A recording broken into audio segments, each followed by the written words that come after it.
Assalamualaikum. Alright guys, jumpa lagi dekat video aku kali ni yang mana aku nak review harta daripada cerita Batman lah. Okay, macam video yang lepas yang aku dah pernah review Batboat 1966 kan. Kali ni aku nak review harta pula. Yang ni dia geng dengan Batmobile tu lah. Yang ni 35 kan. Batmobile yang aku review hari tu, yang ni 55. Maksud dia ada satu set untuk case A. Case A kalau beli dia ada set dia ni 5 biji atau Batman. Tapi yang aku nak review ni harta, yang itu boat. Ada beza lah. Okay, so yang ni daripada TV series Batman Classic TV series. Aku zoom tunjuk gambar. Okay, tu daripada DC Batman Classic TV series. Yang macam boat tu at least ada Batman dengan Robin kan. Yang ni kosong, tak ada. Okay, macam biasa sebelum aku nak review harta ni, aku boleh tekan button subscribe dulu. Lepas tu boleh tekan button loceng untuk support aku kalau aku upload video lepas ni, hampa akan dapat notification. Alright, so untuk harta ni macam biasa kita tengok dia punya card dulu. Memang cantik, tak ada soft corner, cantik, tajam. J-hook pun tak ada.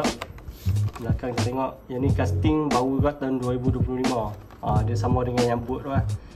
Dia punya collaboration dengan DC, Batman dengan Warner Bros. So yang ni dia dapat lesen daripada 3 benda ni lah.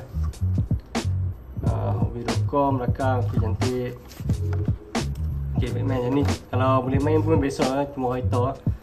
Tak ada benda yang special.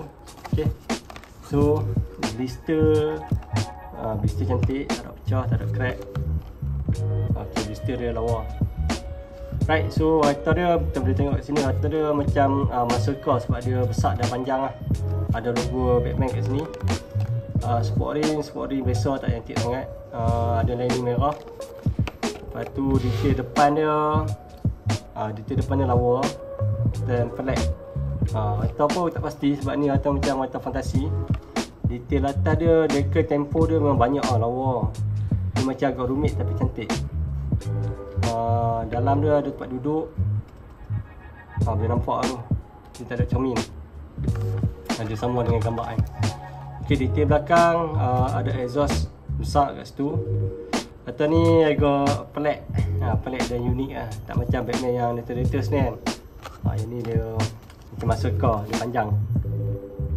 Tapi lawa lah, boleh compare tengok. Ni harta fantasi yang lain. Mak Datuk panjang betul dia punya harta Batman ni. Tengok blister dia sampai ke belakang. Kalau harta JDM macam Miata ni pendek kan. Miata ni pendek, dia tengok panjang. Yang ni aku boleh cakap aku kategorikan dia muscle car yang ni. Yang ni bagi aku muscle car. Okay, so untuk harta ni aku boleh bagi rating 10/10 lah. Sebab yang ni fantasi kan, tak ada benda yang nak boleh komen sangat.